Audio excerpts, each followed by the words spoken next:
اهدنا الصراط المستقيم. Bismillahirrahmanirrahim. Assalamualaikum warahmatullahi wabarakatuh. Innal hamdalillah nahmaduhu wa nasta'inuhu wa nastaghfiruh wa na'udzu billahi min shururi anfusina wa min sayyiati a'malina. May yahdihillahu fala mudilla lahu wa may yudlilhu fala hadiya lahu. Asyhadu an la ilaha illallah wahdahu la syarika lah wa asyhadu anna Muhammadan abduhu wa rasuluh sallallahu alaihi wa ala alihi wa sahbihi wa man tabi'ahum bi ihsanin ila yaumiddin wa sallama tasliman katsira. Subhanaka la ilma lana illa ma 'allamtana innaka antal alimul hakim. Allahumma 'allimna ma yanfa'una wanfa'na bima 'allamtana wa zidna ilman ya karim. Rabbi shrah li sadri wa yassir li amri wahlul 'uqdatam min lisani yafqahu qawli. Amma ba'd. Ikhwani fid din wa akhwati fillah, a'azzani Allah wa iyyakum. Alhamdulillah, pada malam hari ini dengan taufik dari Allah Subhanahu wa taala kita dapat melanjutkan kajian rutin kita, di mana pada malam hari ini insyaallah taala tema pembahasan kita terkait dengan pembahasan fikih muamalat, yaitu agar bisnismu menjadi halal. Dan ini hal yang akan membantu kita untuk memahami pembahasan-pembahasan tentang fikih jual beli, perdagangan, dan juga di dalam dunia bisnis, ya. Insyaallah taala semua dari kita tentunya menginginkan agar usaha yang dia jalankan, bisnis yang dia lakukan adalah bisnis yang halal dan membawa keberkahan. Iya. Maka tentu saja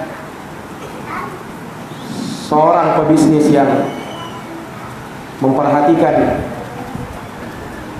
norma-norma syariat dan dia melihat halal dan haram di dalam hal ini, maka dialah orang yang mendapatkan petunjuk dari Allah Subhanahu wa taala, dan dialah orang yang akan menjadi pebisnis yang sukses dan berkah.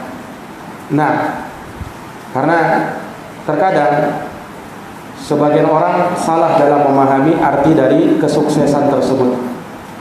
Ya, ada sebagian orang yang berkata, saya sudah sukses, bisnis saya sudah bagus, keuntungannya banyak dan stabil misalnya. Dia hanya menilai suatu kesuksesan dari sebuah materi. Dia mengenal suatu kesuksesan hanya dengan angka saja, tetapi dia tidak tahu bahwa kesuksesan yang sebenarnya manakala ia mendapatkan keberkahan dari usaha yang dia lakukan, dari dagang dan bisnis yang dia kerjakan. Iya, karena kalau suatu kesuksesan, suatu keberhasilan itu hanya dinilai dari materi, angka, atau nilai yang banyak, maka sudah barang tentu orang yang paling sukses di dunia ini diantaranya adalah Qarun. Qarun disebutkan di dalam Al-Quran, dia mempunyai harta yang sangat banyak. Nah, sampai Allah Subhanahu wa taala sebutkan dalam surat Al-Qasas dari ayat ke-78. Allah berfirman, "Inna Qaruna kana min qaumi Musa fabagha 'alaihim." Sesungguhnya Qarun, ya, dia adalah termasuk dari kaum Musa, tetapi dia berlaku zalim terhadap mereka. Dia berlaku zalim terhadap mereka.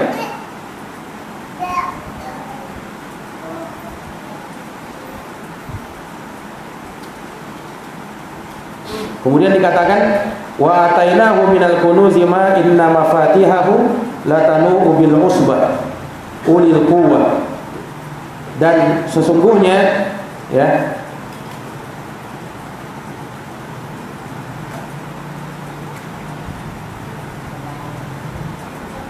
kami telah anugerahkan kepada Qarun perbendaharaan harta yang sangat banyak, yang kunci-kuncinya saja kata Allah sungguh sangat berat untuk dipikul oleh sejumlah orang yang kuat-kuat. Nah, ini tentang Qarun. Bagaimana Allah Subhanahu wa taala menyebutkan tentang Qarun ini, dan dia sangat banyak hartanya yang kuncinya saja tidak mampu diangkat oleh orang yang kuat-kuat. Akan tetapi Allah tidak memberikan keberkahan pada hartanya Qarun, sebab dia hanya menilai dari materi, dari keuntungan yang didapat. Makanya tatkala dia diajak bersyukur kepada Allah, dia mengatakan qala innama utituhu ala ilmin indi. Kata Qarun, sesungguhnya aku diberi harta ini semata-mata karena ilmu yang ada padaku. Kata Qarun.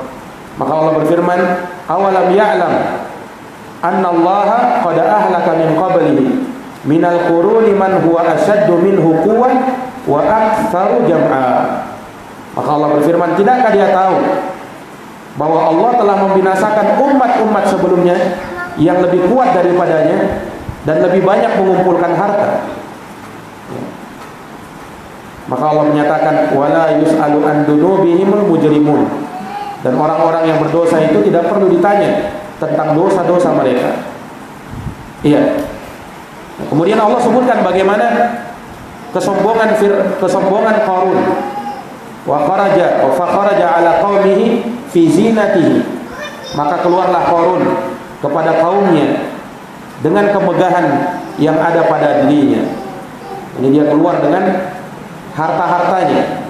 Qala alladziina yuriduna al-hayatad dunya, maka orang-orang yang menginginkan kehidupan dunia, dia berkata, ya laitalana misla ma utiya Qarun. Duhai sekiranya kami diberikan semisal apa yang telah diberikan kepada Qarun. Innahu ladu haddin azim.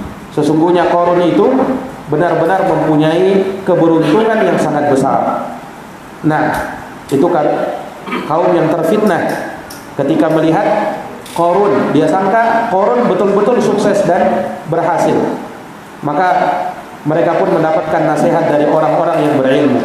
Wa qala alladziina utul ilm, dan berkatalah orang-orang yang diberikan ilmu kepadanya, wailakum, celakalah kalian, sawabullahi khair, sesungguhnya pahala Allah Subhanahu wa taala lebih baik, liman amana, bagi siapa yang beriman, wa amila salihah, dan beramal dengan amalan saleh, wala yulaqqaha illa sabirun, dan tidak ada yang mampu untuk melakukan hal yang demikian kecuali orang-orang yang bersabar.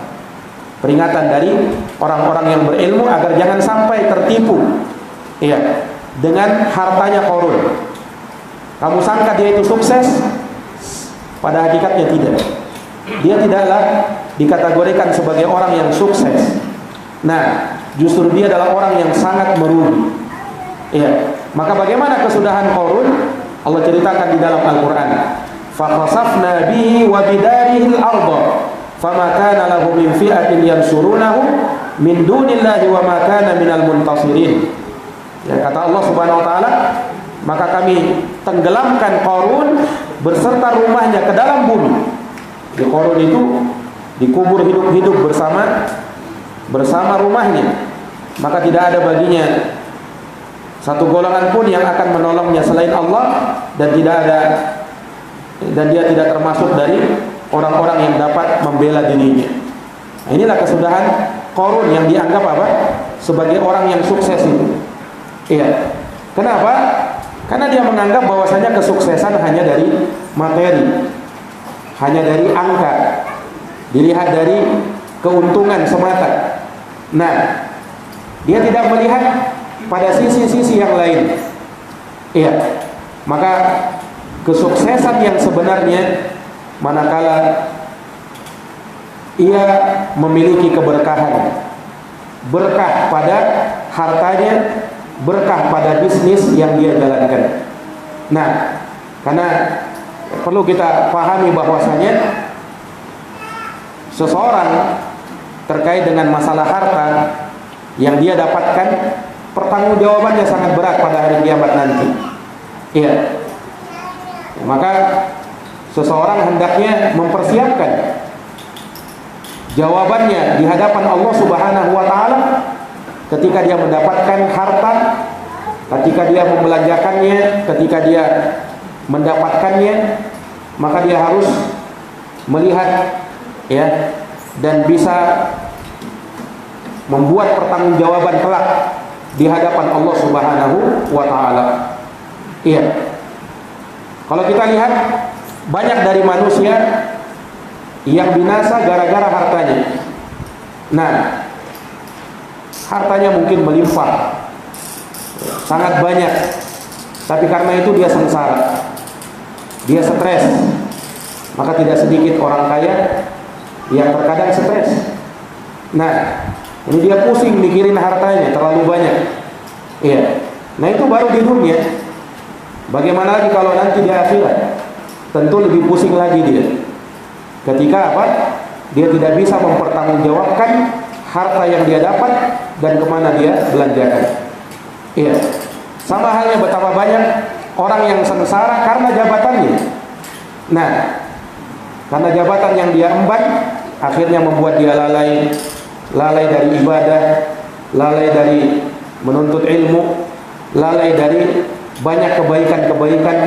Nah, lalai dari perkara-perkara yang bermanfaat bagi dirinya, dan akhirnya dia disibukkan dengan perkara-perkara yang tidak bermanfaat.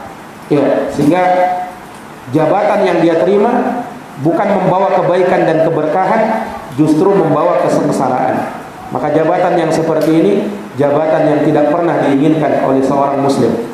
Seorang muslim ketika dia melihat dan ditawarkan jabatan padanya, maka dia lihat apakah jabatan tersebut akan semakin mendekatkan dirinya kepada Allah ataukah tidak. Kalau semakin membuat dia jauh, maka dia akan menolak jabatan tersebut. Tetapi kalau jabatan itu bisa dia pertanggungjawabkan dan bisa membuat dia semakin dekat kepada Allah, maka dia bismillah, dia jalankan dengan tawakal Allah, dengan bertawakal kepada Allah Subhanahu wa taala. Nah, maka ikhwani fillah azza wa iyyakum, ya seseorang ketika ingin melihat bisnis yang dia jalankan adalah bisnis yang penuh dengan keberkahan, ya, maka dia harus memperhatikan halal dan haram. Dia harus melihat agamanya, dia pelajari tentang permasalahan-permasalahan bisnis, tentang masalah perdagangan, tentang masalah fikih jual beli dan muamalat secara umum. Nah, dia mesti tahu apa saja yang diharamkan, dari bentuk riba misalnya, dari bentuk sogok, suap, ya, atau misalnya hal-hal yang semisal itu, dari perkara yang bisa mendatangkan murka Allah dan laknat dari Allah. Orang yang menyuap misalnya, la'anallahu ar-rashi wal murtashi. Allah melaknat orang yang menyuap dan yang minta disuap, orang yang menyogok dan minta disogok. Sehingga kalau ada orang yang ya berbisnis, bekerja, tapi dari hasil sogokan, dari hasil suapan, maka wallahi tidak akan pernah berkah pekerjaannya tersebut. Kenapa? Karena dia memulainya dari sesuatu yang haram. Dia memulainya dari sesuatu yang tidak baik. Iya, maka tidak akan bisa mendapatkan kebaikan buat setelahnya. Kecuali kalau dia bertaubat dan memperbaiki dirinya, nah, mengembalikan hak-hak orang, baru Allah Subhanahu wa taala akan memberikan keberkahan kembali. Tapi kalau dia terus-menerus di atas hal yang demikian, maka dia tidak akan mendapatkan keberkahan di dalam bisnisnya, di dalam hidupnya. Boleh jadi ada orang yang bisnisnya berhasil, luar biasa kekayaan yang dia kumpulkan, harta yang dia tumpuk. Nah, tetapi karena tidak berkah, Allah uji dia, Allah berikan musibah kepada dirinya pada sisi keluarganya. Mungkin keluarganya menjadi berantakan. Iya, istrinya na'am wal iyadu billah yang menjadi tidak benar. Anak-anaknya ya menjadi anak-anak yang nakal. Bisa jadi ada orang yang seperti itu. Nah, ya kalau dari sisi harta lengkap. Apapun dia mau, dia bisa dapat. Apapun dia yang inginkan, dia bisa beli. Tetapi dia tidak pernah mendapatkan ketenangan, justru penderitaan. Nah, ini karena apa? Karena ketidakadaan berkah pada bisnis yang dia jalankan. Apalagi kalau sudah bersentuhan dengan riba. Rasulullah bersabda, "Ma ta'amala ahadun birriba illa kana akibatu amrihi ila qillah." Tidaklah seseorang berani bermuamalah dengan cara riba, maka akhir dari perkaranya adalah kemiskinan, kata Nabi sallallahu alaihi wasallam. Iya, jatuh miskin gara-gara apa? Bermuamalah dengan cara riba. Ya, tidak sabar dia untuk mendapatkan keuntungan, untuk mendapatkan fasilitas yang memadai, maka dia nekat untuk bermuamalah dengan cara riba. Waliyadzubillah. Nah, ini orang-orang yang memulai bisnisnya dengan hal yang haram, ya, maka tunggu saja, ya, Allah Subhanahu wa taala akan memberikan hukuman kepada dirinya cepat ataukah lambat. Iya. Maka ikhwani fiddin, a'azani Allah wa iyyakum, sekali lagi tolak ukur sebuah kesuksesan, sebuah keberhasilan itu jangan diukur dengan angka. Iya. Jangan diukur dengan angka. Kita bisa melihat Rasulullah sallallahu alaihi wasallam sendiri, ya, beliau ketika bersabda kepada para sahabat tentang orang yang bangkrut. Kata Nabi SAW dalam hadis riwayat Muslim, "Atadruna mal muflis?" Tahu enggak kalian siapa itu orang yang bangkrut? Yang tergambar kalau orang bangkrut itu kan yang sudah habis, sudah pailit, sudah tidak ada lagi hartanya, tidak ada lagi modalnya. Itu yang dijawab oleh sahabat. Qalu al-muflis fina man la dirhamalahu wala mata. Orang yang bangkrut itu orang yang tidak punya lagi mata uang dinar dan tidak punya lagi mata uang dirham. Iya, artinya orang yang tidak punya lagi harta. Maka kata Nabi SAW, bukan itu orang yang bangkrut. Lihat, Nabi mengukurnya bukan dengan angka, bukan dengan harta, bukan dengan kekayaan. Kata Nabi ini, al-muflis min ummati, orang yang bangkrut dari umatku, man yati yaumal qiyamah, adalah orang yang nanti datang pada hari kiamat, ya, bi salatin wa siyamin wa zakatin, dia membawa pahala salat, pahala zakat, pahala puasa. Wa yati qad syatama hada wa qadafa hada wa akala mala hada wa safaka dama hada wa daraba hada. Orang yang bangkrut itu kata Nabi adalah orang yang ketika dia membawa pahala salat, puasa, zakat, tetapi bersamaan dengan itu dia juga datang dengan membawa dosa, pernah mencaci maki si fulan, menuduh si alan dengan tuduhan yang bukan-bukan, memakan harta orang lain dengan cara yang batil, menumpahkan darahnya, memukulnya. Akhirnya orang-orang yang pernah dia zolimi menuntut dirinya. Nah, menuntut dirinya di hari kiamat. Iya, ketika itu sudah tidak ada lagi dinar, dirham, tidak ada lagi uang untuk menebus kesalahan. Yang ada hanyalah amal soleh dan dosa.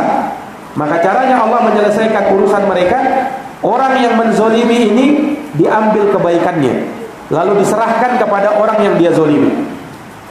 Terus semakin banyak orang yang datang kepada dia menuntut. Nah, sampai habis amal solehnya, kemudian masih datang lagi orang yang menuntut. Akhirnya amal buruk orang yang pernah dia zolimi dilimpahkan kepada dia yang pernah menzolimi. Kata Nabi, inilah orang yang paling bangkrut. Iya, pahalanya banyak, tapi dosanya juga banyak. Pahalanya banyak, tetapi apa? Dosanya tidak kalah banyak.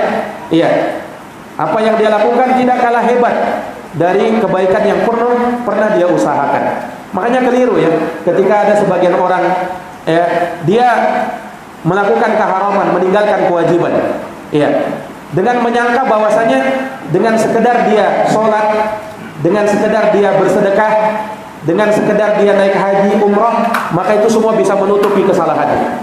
Ada sebagian orang kan begitu. Ya, dia tinggalkan sholat. Yang penting saya sudah sedekah. Yang penting saya sudah berbuat baik sama orang. Itu cukuplah untuk menutupi kealpaan saya, ya. Tidak sholat saya, ya, tidak puasanya saya, dan seterusnya. Dia sangka hal tersebut bisa mencukupi dirinya. Ya, padahal tidaklah demikian. Nah, padahal tidaklah demikian.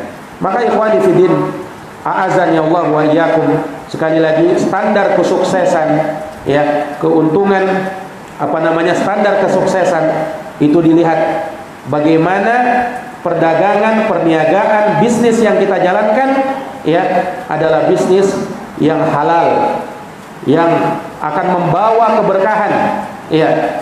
Dan seseorang, ya, manakala dia memperhatikan perkara-perkara yang seperti ini, maka insyaallah taala Allah Subhanahu wa taala akan berikan pada dirinya keberkahan hidup, ya, dan dia akan semakin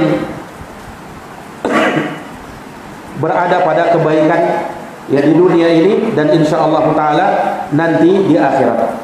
Para hadirin yang dirahmati dan dimuliakan oleh Allah, di sana ada beberapa perkara yang disebut oleh Nabi SAW, yang mana hal ini menjadi dasar bagi para pebisnis. Ya, mungkin banyak dari kita di sini yang berbisnis, entah bisnisnya bisnis yang besar atau yang sedang atau yang bisnis kecil-kecilan. Ya, banyak dari kita mungkin yang berbisnis, entah bisnis offline atau bisnis online. Nah, dan pada hari ini peluang-peluang bisnis itu banyak.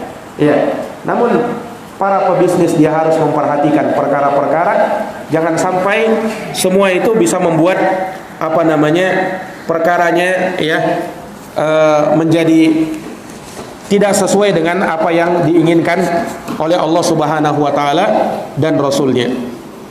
Iya, ada sebuah doa yang pernah diajarkan oleh Nabi sallallahu alaihi wasallam. Yang doa ini hendaknya kita jadikan pedoman bagi orang-orang yang ingin berdagang, berbisnis, dia jadikan pedoman hal ini. Nabi pernah berdoa kepada Allah Subhanahu wa taala, ya, meminta perlindungan dari 8 perkara. Kata Nabi, Allahumma inni a'udzubika minal hammi wal hazan wal ajzi wal kasal wal bukhli wal jubn wa dhala'id dain wa qahrir rijal. Ya, kata Nabi, ya Allah, sesungguhnya aku berlindung kepadamu minal ham, dari alham, perasaan gundah, ya, sedih karena memikirkan masa depannya yang ia terlalu takut, ya, dengan hal tersebut. Wal hazan, kesedihan, duka, ya. Wal ajaz, kelemahan. Wal kasal, kemalasan. Wal bukhul, sifat kikir dan pelit. Wal jubun, sifat penakut, pengecut. Wa dhala'id dain, terlilit utang. Wa qahrir rijal, dan penindasan orang-orang. Ini kalau kita pahami betul-betul, ini menjadi pantangan bagi para pebisnis. Iya, 8 ini, ya, ini hendaknya dijadikan sebagai pedoman.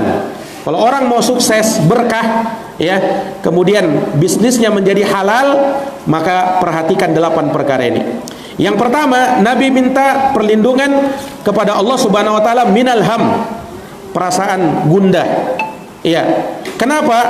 Karena terlalu memikirkan masa depan. Iya, karena terlalu memikirkan masa depan. Dia takut dengan masa depannya, dia merasa nanti suram. Iya. Maka inilah awal kegagalan seseorang. Iya. Di dalam Islam kita diajarkan untuk berprinsip tawakal kepada Allah Subhanahu wa taala. Nah, tawakal bahwa segala sesuatu yang menentukan itu adalah Allah Subhanahu wa taala, dan dia bersandar penuh kepada Allah Subhanahu wa taala, dan jangan dia takut dengan apa yang terjadi di masa yang akan datang. Dia hadapi semua itu, ya, dan dia serahkan kepada Allah Subhanahu wa taala. Ya, ini tawakal. Wa may yatawakkal 'alallahi fahuwa hasbuh. Karena siapa yang bertawakal kepada Allah, maka Allah akan memberikan kecukupan kepadanya. Iya, andaikan manusia mau berpegang dengan prinsip ini, niscaya Allah akan berikan kecukupan. Iya, jangan pernah bersedih dan merasa ragu dengan apa yang akan terjadi di masa yang akan datang. Serahkan semuanya kepada Allah Subhanahu wa taala. Ya, dan yakini bahwa segala sesuatunya itu Allah Subhanahu wa taala yang atur. Nah, sehingga seorang pebisnis dia harus punya prinsip optimis. Tidak boleh dia pesimis. Nah, dia harus punya prinsip optimisme dan dia tinggalkan yang namanya pesimisme. Nah, jangan berpikir ya terlalu dan sering berpikir negatif. Ya, nanti kalau saya gagal bagaimana? Nanti kalau tidak berhasil, ini akhirnya bagaimana? Nanti kalau saya rugi, akhirnya dia akan ragu untuk melangkah ke depan. Akhirnya dia ragu untuk melangkah ke depan. Pebisnis itu dia punya mental baja. Ya, artinya apa? Dia punya sifat optimis dan insya Allah, ya, walaupun dia tidak bisa memastikan, tetapi dia berani. Ya, dia punya sifat berani. Nah, ya, walaupun memang dia akan diperhadapkan dengan dua hal, bisa untung, bisa rugi. Nah, bisa untung, bisa jadi rugi. Ya, tetapi ya dia melihat dan apa namanya optimis. Ya, dengan apa yang akan terjadi ke depan, ya, dan dia bisa memperkirakan hal-hal yang demikian, nah, sehingga dia bisa melangkah ke depan. Ya, maka termasuk dari sifat pesimis, ya, orang itu ketika dia takut dengan masa yang akan datang, akhirnya dia melakukan hal-hal yang diharamkan di dalam agama, seperti bentuk-bentuk asuransi yang diharamkan. Ada sebagian orang pada hari ini karena takut nanti terbakar tokonya misalnya, dia asuransikan tokonya. Nah, di pihak perusahaan asuransi. Bagaimana itu? Ya dia serahkan tiap bulannya ya atau tiap tahunnya kepada pihak asuransi dengan jaminan kalau nanti terjadi apa? Kecelakaan, kebakaran, maka pihak asuransi akan mengganti. Tapi kalau tidak terjadi apa-apa, maka apa namanya? Dia tidak akan mendapatkan apa-apa. Uangnya hangus. Nanti dia untung kapan? Kapan dia untung? Kalau terjadi musibah. Nah, inilah apa namanya masalahnya asuransi itu. Justru kalau untung kapan? Kalau kena musibah. Kalau kena musibah untung atau rugi? Nah, tapi kalau orang yang asuransi dia merasa untung. Nah, untung alhamdulillah saya sudah asuransikan. Nah, ya. Tapi kalau dia apa namanya terus ya normal, maka dia rugi karena dia mengeluarkan uang tanpa ada pengembalian apa-apa pada dirinya. Nah, ini kan ya hal-hal yang seperti ini ya, nah dari hal yang jangan sampai dilakukan oleh para pebisnis. Ya, dikarenakan takut khawatir bangkrut begini, akhirnya diasuransikan ininya, diasuransikan. Ya, karena dari asuransi yang ada pada masa sekarang ini banyak tidak lepas dari yang namanya gharar, dari bentuk yang diharamkan oleh Allah Subhanahu wa taala. Ya, gharar itu seseorang mengeluarkan sesuatu ya dalam keadaan dia ya tidak bisa menjamin dirinya. Tidak ada usahanya di situ, untung atau ruginya. Nah, ini gara-gara apa? Gara-gara ketakutan dengan masa depan. Nah, akhirnya memunculkan hal yang demikian dan kurang tawakalnya kepada Allah. Andaikan tawakalnya kepada Allah, maka Allah Subhanahu wa taala akan berikan jalan keluar dan rezeki dari arah yang dia tidak sangka.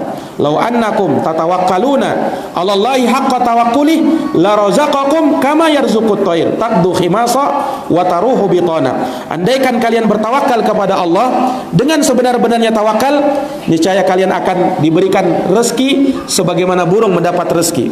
Ia terbang di sore hari, di pagi hari dengan perut yang kosong, sore hari kembali dengan perut yang berisi dengan makanan. Kenapa? Burung itu punya optimis. Dia punya sifat optimis. Dia tidak pesimis ya. Kalau kita lihat burung itu, Pak, pagi hari dia berkicau-kicau, ya kan? Sore hari berkicau-kicau. Siang itu hampir tidak ada suaranya. Ngapain dia di siang hari? Dia mencari makanan. Nah, dia mencari apa? Mencari makanan. Ya, demikian orang. Ya, setelah itu ya dia berbahagia dengan hasil yang dia dapat. Makanya di pagi hari dia mencari, Di sore hari dia apa? Di sore dia bisa pulang. Dia berbahagia dengan makanan yang telah dia dapatkan. Nabi mencontohkan kepada kita dengan burung, ya, karena terlihat pada burung tersebut, ya, sifat-sifat yang patut untuk kita jadikan sebagai contoh. Ya, terutama sifat apa? Sikap optimis di dalam apa? Di dalam berusaha. Nah, ini para hadirin yang dimuliakan oleh Allah Subhanahu wa taala. Nah, kalau misalnya, ya, seorang pebisnis dia menempuh jalan bisnis, dia melangkah ke depan, tapi ternyata, ya, hasil yang dia peroleh tidak sesuai dengan harapan atau bahkan rugi, maka jangan terlalu banyak menyesali apa yang telah dia lakukan. Ya, jangan terlalu banyak menyesali. Kenapa? Karena, ya, seperti kata sebagian orang, kegagalan itu awal dari keberhasilan. Hari ini mungkin gagal, tapi bisa jadi nanti ke depan dia berhasil, ya, karena dia sudah punya pengalaman dari kegagalan sebelumnya. Makanya jangan berangan-angan kalau pebisnis itu pertama kali bisnis langsung berhasil, ya, langsung jadi bos. Nah, ya mungkin dia akan hadapi, ya, peristiwa-peristiwa, ya, cobaan-cobaan sebelum itu. Tapi insyaallah taala kalau dia tetap optimis, Allah akan bukakan jalan-jalan. Walladzina jahadu fina lanahdiyannahum subulana. Orang-orang yang bersungguh-sungguh di jalan kami akan bukakan jalan-jalannya. Nah, kalau sudah misalnya kita melangkah tapi kurang berhasil atau bahkan rugi, hati-hati dari ucapan, seandainya saya tadi tidak seandainya. Jangan sampai berucap seperti itu. Makanya Nabi ingatkan, ya, wa in asabaka syai'un fala taqul law anni faltu kana kada wa kada, walakin qul qaddarallah wa ma syaa fa'al. Apabila ada musibah menimpa dirimu, ternyata bisnismu tidak berhasil, gagal total, bahkan kamu rugi, maka jangan sekali-kali kau berkata, seandainya saya berlaku begini, maka saya tidak terjadi begini dan begini. Jangan berkata begitu. Sudah, itu takdir Allah. Katakanlah, walakin qul qaddarallahu wa ma syaa fa'al. Ini takdir Allah, dan apa yang Allah kehendaki pasti akan terjadi. Kenapa tidak boleh ucapkan andai kata? Fa inna law taftahu amalan li syaitan. Karena ucapan andai kata itu bisa membuka pintu bagi syaitan. Bisa membuka apa? Pintu bagi syaitan. Nah, ini hal yang pertama yang harus kita perhatikan. Yang kedua, ya, yaitu apa? Mirip dengan yang pertama, yakni dia menangisi, ya, masa lalunya. Ya, al-hazan. Hazan itu bersedih, menangisi masa lalu. Nah, ini ikhwani fillah azani Allahu wa iyyakum. Ya, orang kalau menangisi masa lalu, maka dia tidak akan bisa berkarya dan dia tidak akan bisa melangkah ke depan. Ya, dia tidak akan bisa melangkah ke depan. Dia tangisi saja, ya, apa yang telah dia sesali, apa yang telah berlalu. Nah, maka dia tidak akan maju-maju, ya. Dia terus meratapinya. Nah, ini ikhwani fiddin azani Allah wa iyyakum, tidak akan bisa memberikan faedah apa-apa pada dirinya. Yang harusnya dilakukan bagi para pebisnis, para pedagang, kalau dia gagal, jadikan kegagalan itu sebagai apa? Pelajaran. Langkah awal untuk dia bisa berhasil ke depannya. Ya kan? Karena memang Allah itu menjadikan hari-hari, ya, silih berganti, ya. Kadang senang, kadang susah, kadang di atas, kadang di bawah. Wa tilkal ayyamu nudawiluha bainan nas, kata Allah. Itulah hari-hari yang kami persilih gantikan di antara manusia. Iya. Kan kata orang, kehidupan manusia itu ibarat roda yang berputar. Kadang di atas, kadang di bawah. Nah, seperti itu memang. Kehidupan itu seperti itu. Jadi jangan pernah berkata, kayaknya saya begini terus sampai tua, begini terus. Nah, ini orang yang tidak punya prinsip. Nah, orang yang punya prinsip, masa lalu dia jadikan pelajaran. Makanya seperti sabda Nabi, la yuldagul mu'min fi juhrin wahidin marrataini. Seorang mukmin tidak akan jatuh dalam lubang yang sama dua kali. Cukup sekali saja. Kalau sudah jatuh pada lubang yang sama, jangan sampai kau jatuh lagi ke lubang yang kedua kalinya. Kenapa? Karena kita sudah dapat pelajaran dari pengalaman di masa lalu. Oh, saya tahu ini lubang di sini. Nah, mungkin saya mau masuki lagi. Ya kan? Nah, itu para hadirin yang dirahmati dan dimuliakan oleh Allah Subhanahu wa taala. Kemudian yang ketiga apa? Yang ketiga al-ajaz, yakni jangan merasa lemah. Iya, jangan minder dengan mengatakan apa? Saya ini tidak akan mampu, saya tidak sekolah, saya bukan seorang yang sarjana, saya tidak punya gelar apa-apa, saya tidak punya pengalaman, saya tidak kuat, saya tidak bisa, dan seterusnya. Nah, jangan merasa lemah. Iya, jangan merasa lemah. Ya, seorang muslim sekali lagi itu punya mental baja. Dia kuat, ya. Dia bisa, walaupun dia tidak punya gelar, dia tidak punya sarjana misalnya, tapi dia bisa kuat, ya. Dia tahu dan dia bisa menjadi orang yang kuat dengan hal tersebut. Rasulullah pernah bersabda, al-mu'minul qawi khairun wa ahabbu ilallahi minal mu'minul dhaif. Mukmin yang kuat lebih baik dan lebih dicintai oleh Allah daripada mukmin yang lemah. Nah, ini para hadirin yang dirahmati dan dimuliakan oleh Allah. Maka jangan sampai kita jadikan kelemahan alasan untuk mundur, ya, berhenti. Nah, tidak mau melanjutkan. Ya. Nah, ini apa namanya, dari perkara yang tidak disenangi. Kemudian hal yang berikutnya, al-kasal. Pebisnis itu tidak boleh dia malas. Nah, kalau mau sukses bisnisnya, ya, maka jangan apa namanya memelihara sifat apa? Sifat malas. Karena sifat malas itu sifatnya orang munafikin. Nah, makanya ketika orang munafik salat apa? Wa idza shallu, ya, wa idza aqamu ila sholati qamu kusala. Wa idza qamu ila sholati qamu kusala. Apabila mereka berdiri untuk salat, mereka berdiri dengan sangat malasnya. Nah, itu sifatnya orang munafik. Orang mukmin itu dia semangat, ya. Ihris ala ma yanfa'uk, bersemangatlah terhadap apa yang bisa memberi manfaat kepadamu. Wasta'in billah, jangan lupa minta tolong sama Allah. Wala ta'jaz, dan jangan pernah merasa lemah. Jangan malas. Mukmin itu bukan sifat malas, bukan punya sifat pemalas. Nah, sebagian orang, ya, karena dia malas, ya, berusaha berdagang. Nah, akhirnya apa? Ya, akhirnya dia tidak berhasil. Dia tidak berhasil. Tapi kalau dia semangat, ya, nah, dia tidak bergantung kepada orang lain, dia mandiri, ya, itu akan berhasil, akan berhasil. Tapi kalau orang sudah malas, apa namanya, tergantung sama orang lain, ya, dia tidak mau mengejar cita-citanya. Nah, ini yang bisa terkadang membuat orang itu tidak berhasil. Nah, makanya sebagian peneliti menyebutkan bahwasanya terkadang orang pendatang itu lebih sukses daripada pribumi, ya kan? Kenapa bisa begitu? Sama, terkadang juga penuntut ilmu, kalau yang dari luar itu terkadang lebih berhasil daripada penuntut ilmu yang dia tinggal di kota tempat itu. Terkadang lebih berhasil yang dari luar.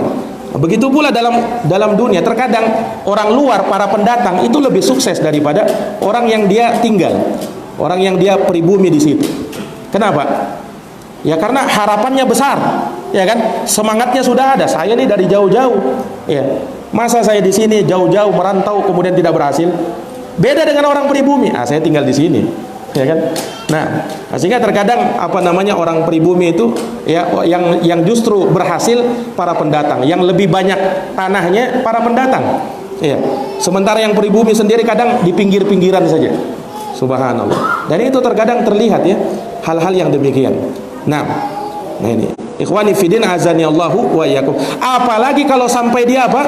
Ya, saking takutnya, saking malasnya, dia hanya berharap dari orang lain sampai minta-minta sama orang lain.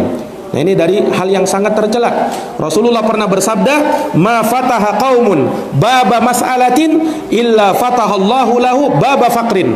Tidaklah seseorang dia membuka pintu minta-minta, melainkan Allah akan membuka pintu kefakiran untuk dirinya. Akhirnya apa? Selama-lamanya dia terus minta-minta. Seperti itu. Nah, ini para hadirin yang dirahmati dan dimuliakan oleh Allah. Kemudian yang kelima, kita ringkas saja, ya, dari perkara yang harus dimiliki, yaitu jangan sampai seorang pebisnis itu punya sifat bukhul. Apa itu bukhul?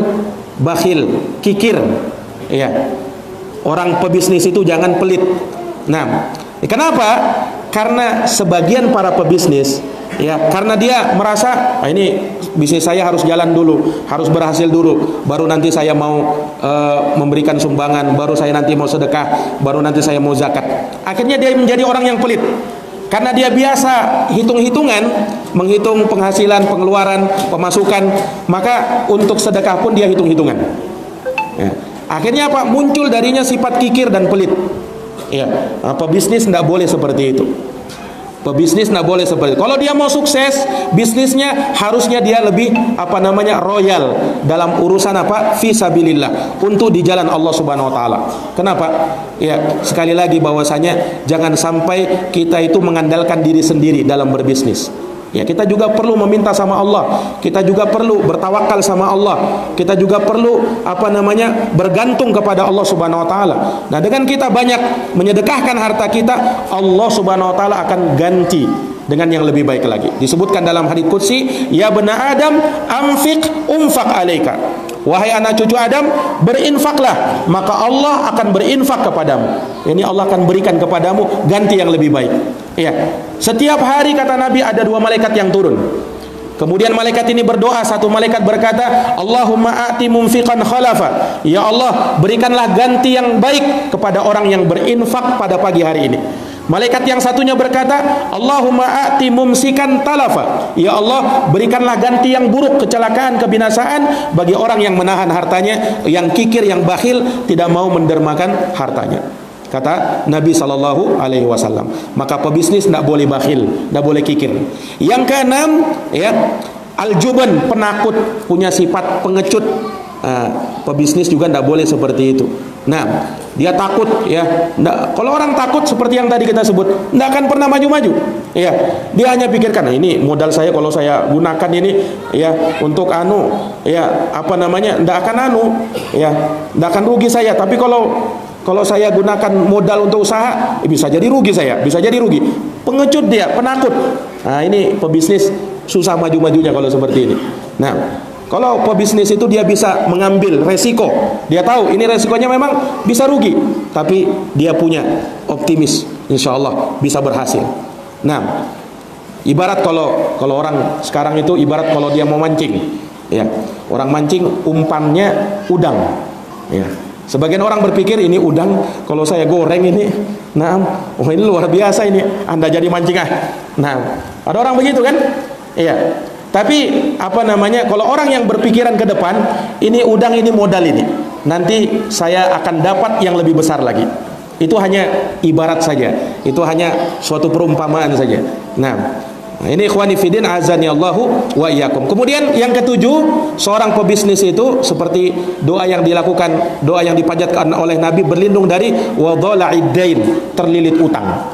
Pebisnis jangan suka ngutang-ngutang. Nah, artinya apa? Seorang pebisnis itu jangan hobi utang. Utang itu bukan haram hukumnya, boleh, tetapi hati-hati dalam berhutang. Ya, kalau kau mau berutang, maka tidak boleh kau utang di bank, tidak boleh riba, tidak boleh kau utang sama rentenir. Bagaimana Ustaz, saya mau bisnis ini? Tidak bisa bisnis kita jalan kalau tidak utang di bank. Nauzubillah. Nah, ini orang mentalnya sudah ya, masa bisnis harus utang ke bank dulu. Nah, ini justru dia akan membawa ke binasaan pada bisnisnya. Kenapa? Dia memulai dengan yang haram. Yang utang di bank dengan ada konsekuensi riba padanya, itu riba. Kau memulai bisnismu dengan riba, Allah tidak berkahi. Allah tidak akan berkahi. Nah, ini ikhwani fiddin azani Allahu wa iyyakum. Oh Ustaz, si fulan itu berhasil dia, tokonya tambah banyak, utang di bank padahal itu. Ikhwani fiddin, sekali lagi, keberhasilan, kesuksesan jangan dilihat dari materi. Nah, materi itu bisa menipu kita. Korun lebih banyak hartanya daripada dia. Nah, tapi apakah Korun berhasil? Sukseskah dia? Tidak. Ya, kesuksesan jangan dilihat dari situ. Itu haram, tinggalkan. Jangan ragu untuk meninggalkannya. Nah, jangan ragu untuk meninggalkannya. Ya. Nah, ini ikhwani fiddin azani Allah wa iyyakum. Ya. Karena utang itu berat tanggung jawabnya. Nabi tidak mau mensolatkan orang yang masih punya utang. Bayangkan, Nabi karena ada seorang sahabat meninggal, Nabi tanya, "A'alaika dainun?" Apakah dia punya utang? Iya ya Rasul, dia punya utang. Nabi mundur Pak, tidak mau solatkan. Kenapa? Kalau orang masih berutang meninggal, tanggung jawabnya masih di hadapan Allah. Sampai ketika ada sahabat berkata, "Ya Rasulullah, alayya dainuh." Ya Rasulullah, saya yang akan menanggung utangnya dia. Barulah Nabi mau maju solatkan dia. Bayangkan. Ya, karena orang kalau sudah berutang, ya, seperti sabda Nabi SAW. Kata Nabi apa? Innar rajulu idza gharima haddatsa fakadzaba wa wa'ada fa akhlafa. Ini dalam hadis sahih riwayat Bukhari. Sesungguhnya orang kalau sudah dililit utang, kalau dia bicara, bicaranya dusta. Kalau dia janji, janjinya selalu dia selisihi. Ya, walaupun tidak semua ya orang berutang seperti ini, tapi kadang orang yang berutang itu begitu. Nah, jangan menjadi orang yang seperti itu. Ya, sekali lagi bukan dilarang berutang, boleh, tapi ada syaratnya. Jangan utang riba. Jangan utang riba. Kemudian jangan terlalu sering ngutang. Jangan terlalu sering apa? Ngutang. Sedikit-sedikit ngutang, sedikit-sedikit ngutang. Jangan terlalu jadikan hobi. Nah, akhirnya dia tidak bisa lepas ngutang itu. Utang itu Pak bisa kecanduan juga orang. Orang bisa candu juga. Candu utang dia. Nah, karena apa? Sudah kebiasaan ngutang, akhirnya ngutang terus. Nah, jangan ikhwani fiddin. Orang itu lebih tenang hidupnya kalau tidak ada utang. Kalau ada utang tidak tenang hidupnya. Nah, tidak tenang hidupnya, dihantui oleh apa? Ya, sebentar lagi ada lagi cicilan, bayaran ini, bayaran itu. Ya, coba kalau dia tidak ada cicilan, oh murtah dia, istirahat. Tidak ada mau dia pikirkan apa, mau cicilan rumah, mau cicilan ini, tidak ada, istirahat dia. Ya kan? Makanya kata Nabi, la takhifu anfusakum ba'da amniha. Jangan kalian takut-takuti diri kalian setelah dia merasakan keamanan. Kata Nabi. Sahabat tanya, apa itu ya Rasulullah? Kata Rasulullah, ad-dain, utang. Utang itu membuat kita gelisah, takut, pikiran, stres, ya kan? Makanya banyak orang stres. Ya, makanya jangan dipikir orang yang mungkin terlihat punya harta benda, kaya raya, rumah bertingkat, mobil mewah, dipikir dia itu ndak stres. Kadang stres juga itu. Dia mikirin utang-utangnya itu. Nah, mikirin utang-utangnya. Karena kan kata para ulama, kata para sebagian ahli ekonomi, pada hari ini katanya, apa namanya, orang sekarang itu kaya, miskin, susah dibedakan. Ya, kenapa? Ada orang sebenarnya ya belum kaya tapi dipaksakan kaya. Bagaimana caranya? Ngutang semuanya. Rumahnya ngutang, mobilnya utang, ininya utang, nah tokonya utang, bisnisnya utang. Nah, semuanya akhirnya dia pusing sendiri. Nah, yang terakhir, ikhwani fiddin, a'azani Allah wa yakum, seseorang pebisnis dia berlindung kepada Allah Subhanahu wa taala dari qahrir rijal, ditindas oleh orang-orang. Nah, seorang pebisnis itu dia bisa bergerak sendiri. Ya, jangan mau dikuasai orang, jangan mau diatur sama orang-orang. Nah, apalagi sampai dia ikut aturan orang, sampai pun dalam perkara-perkara maksiat dia ikuti juga. Nah, ini bahaya bagi para karyawan. Ya, bagi para karyawan terkadang ya dia harus ikut aturan-aturan dari bosnya. Yang haram dia ikuti juga. Kenapa? Ya aturan bos, mau apa lagi? Nah, akhirnya dia seperti itu. Ya kalau enggak saya bisa dipecat, kalau enggak saya bisa di PHK, kalau enggak, subhanallah. Akhirnya hidupnya diatur sama bosnya. Yang haram tetap dia langgar. Bosnya suruh, tunda dulu sholatmu, dia tunda. Nah, ini jangan sampai kita apa namanya dihantu-hantui dengan perkara yang demikian. Nah, ikhwani fiddin, a'azani Allah wa yakum, sebenarnya pembahasan ini cukup panjang ya kalau mau dijabarkan, tetapi ini cukuplah sebagai bekal-bekal ya, sebagai pegangan-pegangan ya seorang pebisnis, seorang yang apa namanya bisa melihat ke depan ya agar bisnisnya menjadi halal, berkah, dan dia bisa sukses di dunia dan di akhirat. Para hadirin yang dirahmati dan dimuliakan oleh Allah, mungkin demikian yang bisa kami paparkan. Jazakumullah khaira. Subhanakallahumma bihamdik, asyhadu an la ilaha illa anta, astaghfiruka wa atubu ilaik. Wassalamualaikum warahmatullahi wabarakatuh.